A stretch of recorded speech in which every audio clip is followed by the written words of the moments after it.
Hi friends, I'm Tilak. You're watching Tech Made Unique, and today we're going to see how to change the font size on your Canva docs document on your mobile phone. And if you are new to this channel, make sure to click on subscribe button below. We just quickly move on to the video. So how to change the text font size on your Canva docs on your mobile.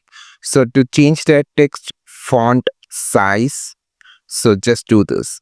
So select the text, you just need to change the size. For an example, just going to change the first letter of the text. You just select each and just swipe, and here you can find the points here. So you can just change this like this, like every text, like a paragraph story like that. So just going to change this text size to a bigger.